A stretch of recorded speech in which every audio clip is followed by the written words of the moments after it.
Welcome to the FinLink FinCast, where we talk with the experts about everything wealth management and CPA, especially as it pertains to mergers and acquisitions. I'm your host, Xander Heinen, and today we have a special guest, Rishi Gautam from Venning, to discuss CPA succession and acquisition.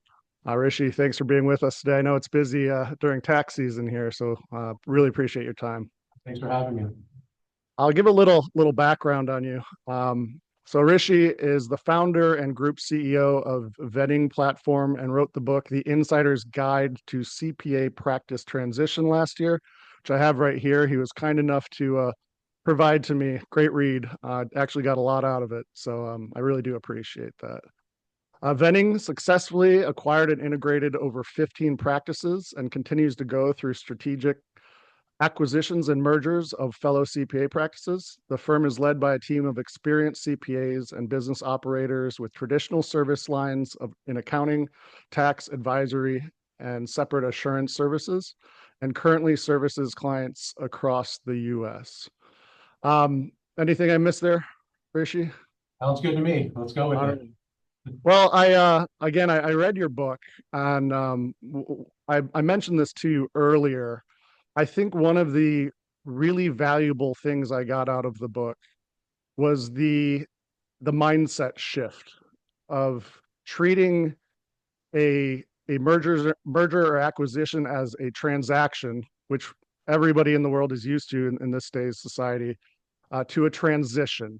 I'd love for you to kind of elaborate on that. I think that's a very valuable thing for people to understand in any type of M&A transaction, that it's not just that transactional process. It's really a transition. And I'd love for you to get into kind of what you wrote in the book about that.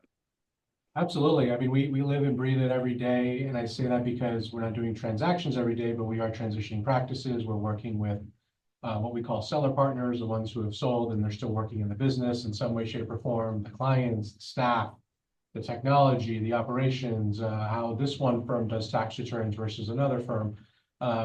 So when folks who are running a CPA practice are ready to embark on this transaction, they'll typically talk to a business broker, a CPA broker, get a listing up, start talking to folks. But even before that, it's just really just a central take a step back. What am I trying to transition? Am I trying to work one more busy season or more than that? Am I going to go part-time? Am I going to be available to the ultimate buyer of my practice for a certain amount of years, certain amount of months of the year? What we tell folks is, and we have this conversation all the time, and oftentimes they kind of take a step back, like, whoa, I didn't realize that. We always say, what do you want? What do you want to do 1 year, 3 year, 5 years? Just tell us what you want. Let's make sure it's within reason, and let's execute on that plan. That's a transition.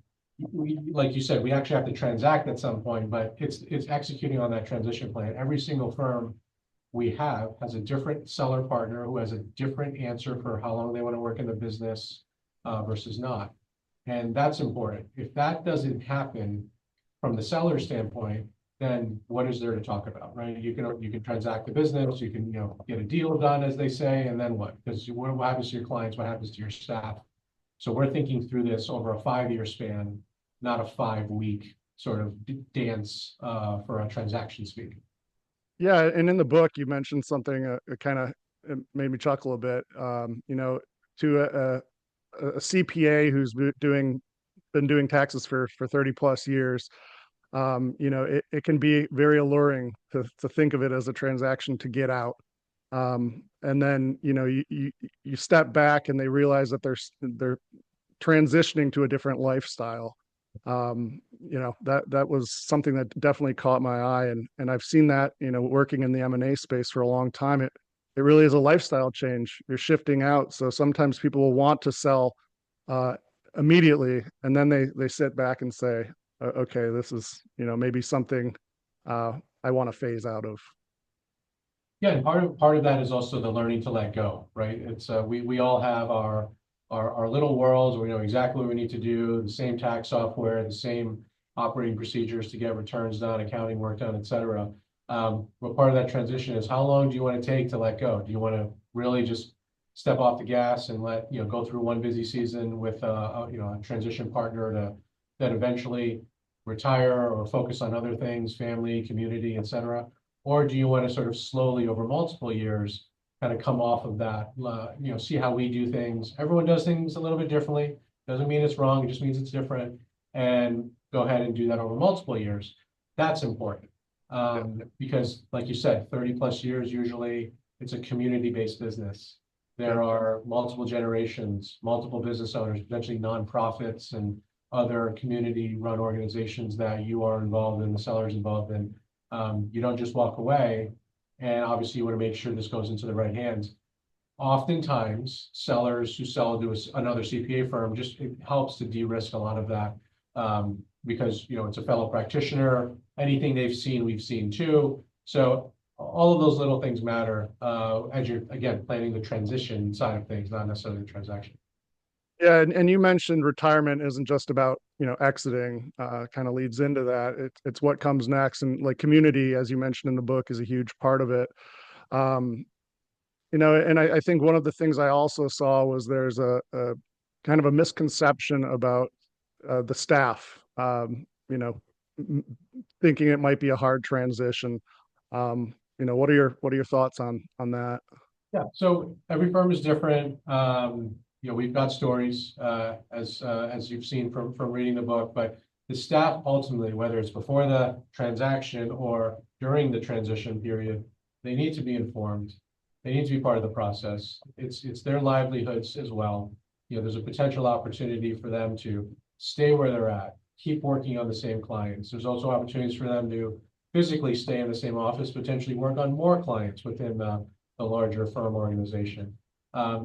They need to be an ability to decide that, to see what's going on. A retirement is not a negative connotation. It shouldn't be so hush hush. It should be really embrace it and own it and say, I'm going to put a long-term transition plan in place for the continuity of this business for everyone involved. Not just the seller partner, but everyone involved in the business, the staff, the clients, the local community it serves. So staff, super important. Super important to us on the proverbial other side of the table, to make sure that continuity is there as part of that transition plan. And how does that tie into the value of the practice that's selling? I know you mentioned, don't just focus on price, but on the fit. Love to hear your thoughts. Yeah, the fit is key. I mean, we can all come up with numbers. We're literally in the numbers business. So it is about the fit. It is how did the seller partner or partners run the practice? Were they hands off? Did they literally review and sign every return? Something in between? Did they start the process of delegating some of the tasks to staff? Like let so and so tax senior manager handle some of my clients. I don't need to see that client as often. Or did they just own everything? They did the office supplies purchases. They signed every return. They upgraded the software themselves. And none of those answers are wrong. It's totally fine. But that fit starts with how they run their practice and where we can potentially lift off from there. Each firm is different, and we're not here to judge. We're just simply here to understand where things are at. The clients and the staffing are part of that fit / transition plan. And obviously where the seller partner or partners, where they want to go. Personally, we've had multi-partner firms where one seller partner wanted to retire, the other couple wanted to stay. Okay, so we have to adjust accordingly. We had single partner firms where unfortunately there was a health scenario and they had to literally exit the practice very soon. So we had to adjust accordingly for that.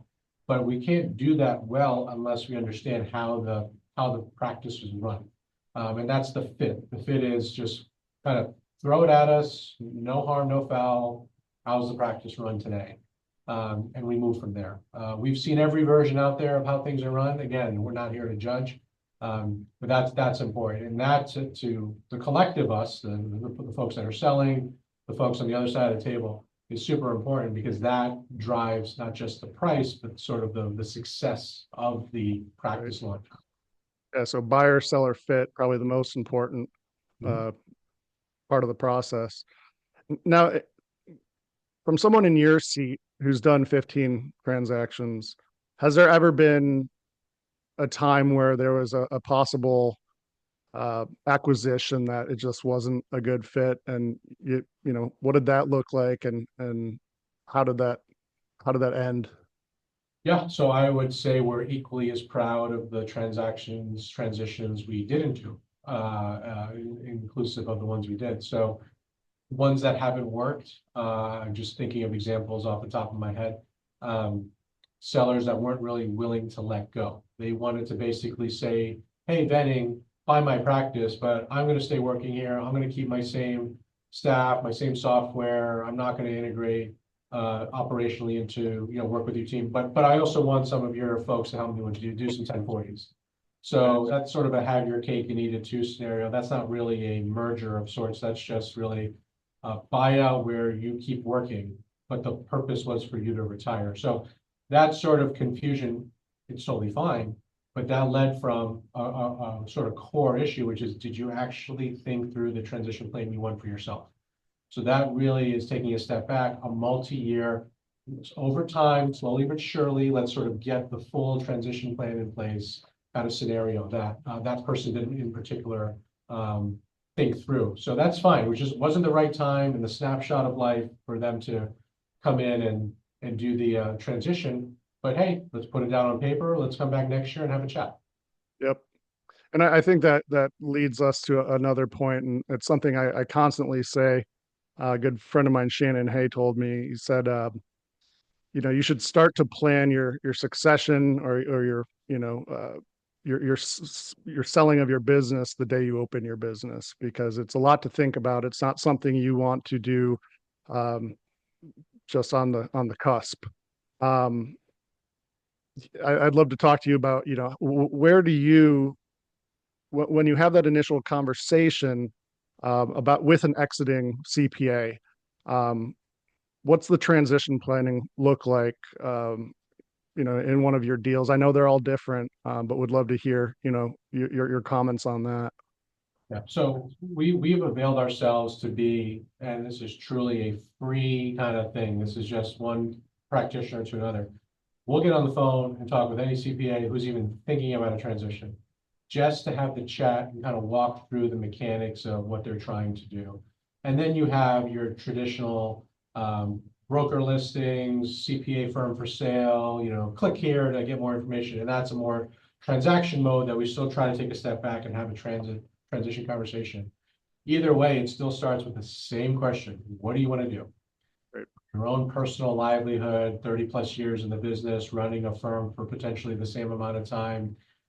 How do you want to kind of wind down and take this to a retirement or quasi-retirement scenario? We start there, and then we go into how do you run your practice today? And between those two sort of questions, we can formulate a plan very quickly of how this could work. Obviously getting into more details about the client base and the staff, et cetera, but how this could work legitimately in a transition plan that makes sense for all parties involved. So that's how we started out. And any CPA who's looking for a transition should talk to us. We may not be the ultimate partner, which is totally fine, but at least it's going to put that person or persons in the right mindset to have that conversation and ask the right questions to the other side of the table. Have you transitioned a CPA practice before? What is your success or failures in that regard? The technical behavior, do you know how to handle these kind of clients, et cetera. A lot of these questions are not rocket science, but they're important for the seller to have ready. And it's not about, apples to apples of, oh, I do my tax returns this way. Do you do it the same way? It's got to be a little bit more about the cultural fit. So it's a conversation. It's just an open conversation. There is no ultimate sort of incentive here other than get people more informed of how to do this the right way. Right, right. One question I guess I have, having been to, AI CPA conferences, there is a huge amount of technological innovation going on in your space. Um, I would be interested to know, you have a mom and pop shop, they're retiring, they're speaking with you. How's that look from like a technological, they're using older software, and I'm sure you're using newer more efficient software. How does that transition look? How difficult is that, and what should a possible seller know to kind of make that transition possibly easier for someone like Venning? Yeah, that's a great question. So we've seen every version of tax software out there and all of the different practice management suites, and then tax software we've never heard of, and practice management suites that doesn't exist because it's all on a spreadsheet or a clipboard or something. And again, it's totally okay. I think the common answer to that is for the seller to just have an open mind. We're not going to potentially use the same practice operations strategy they've used. That doesn't mean it's wrong, just means it's different, but it's built for efficiency, it's built for scale, and the client experience obviously is of utmost concern. So there will be a change in some way, shape, or form. So maybe it's UltraTax over here and CCH over there, Drake over here, and maybe it's TaxDome or Jetpack or Canopy or these other practice management suites. We're all trying to accomplish the same thing. We're trying to stay organized, get work out the door of quality, not drop a ball. So as long as the seller is open to that change and not going to restrict the staff and the clients to expect the same tax experience dollar for dollar, then we're fine. And that is how a transition should go. Is over time, it's going to go into a system that is built for more clients, because potentially in that same mom and pop shop as you described, there could be more clients in the local area that right now that mom and pop is picking up the phone and saying, no, sorry, we don't have bandwidth. But with us, they could actually pick up the phone and say, yes, we can take this on. We are accepting new clients because of these systems that are quote unquote different, but they allow for us to say yes instead of no to new clients. So in the grand scheme of things, it puts more money in everyone's pocket and more clients to serve in the same community that they've been in for many years. It truly could be a fantastic win for everyone, so long as we can adjust to something different on the technology, operational stack there. Right. Yeah, that's very important. Well, Rishi, I know you're probably busy bringing in W-2s and such. It's coming to that time of the year, but I really wanted to thank you for your time today. I know we've been going back and forth for a while, so I'm glad we got this done. Um, I'd love for anybody out there to read Rishi's book, Insider's Guide to CPA Practice Transition.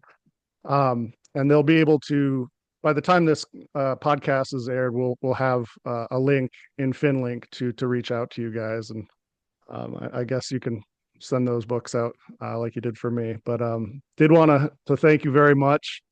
Good luck this tax season, and I'm sure we'll be talking soon. Sounds good. Thanks for having me.